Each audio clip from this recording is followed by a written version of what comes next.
Évangile de Jésus-Christ, selon saint Luc 11, 29, 32. En ce temps-là, comme les foules s'amassaient, Jésus se mit à dire : « Cette génération est une génération mauvaise. Elle cherche un signe. Mais en fait de signe, il ne lui sera donné que le signe de Jonas. Car Jonas a été un signe pour les habitants de Ninive. Il en sera de même avec le Fils de l'homme pour cette génération.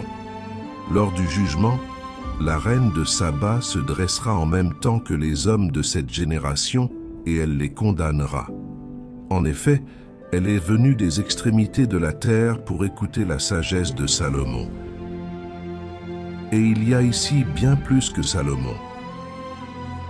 Lors du jugement, les habitants de Ninive se lèveront en même temps que cette génération, et ils la condamneront. En effet, ils se sont convertis en réponse à la proclamation faite par Jonas. Et il y a ici bien plus que Jonas.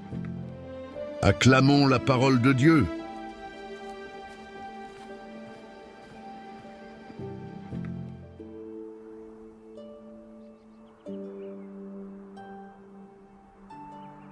Le grand événement manqué. Un homme du nom de Paul vivait dans une grande ville moderne, entouré de bruit, d'écrans et de distractions constantes. Il était passionné par les signes et les prophéties, toujours à la recherche d'une révélation spectaculaire de Dieu. Il suivait des prédicateurs qui annonçaient des miracles, scrutait les nouvelles pour voir si une catastrophe divine approchait et espérait un signe évident du ciel pour croire pleinement. Un jour, un ami Thomas lui dit : « Paul, tu cherches un signe, mais et si le signe était déjà là, sous tes yeux ?» Paul rit.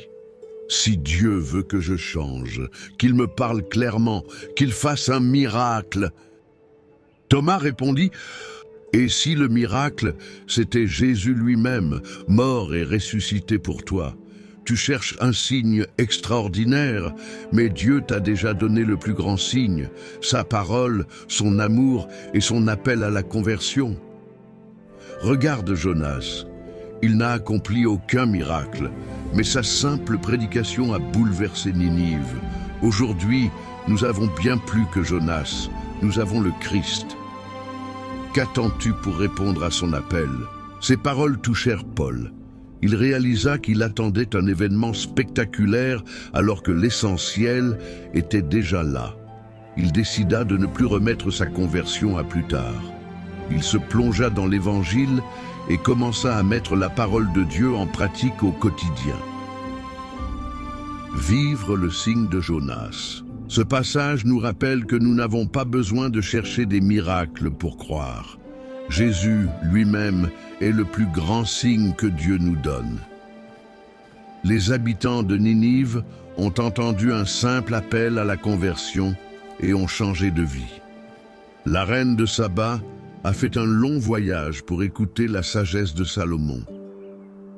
Et nous, sommes-nous attentifs au Christ, qui est bien plus que Jonas et Salomon? Aujourd'hui, vivre ce passage signifie accueillir la parole de Dieu avec sérieux, sans attendre un événement spectaculaire.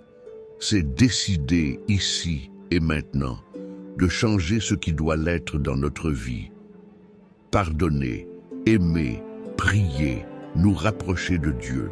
Ne soyons pas une génération qui cherche un signe, mais une génération qui répond à l'appel du Christ avec foi et engagement. Que penses-tu de cette approche ?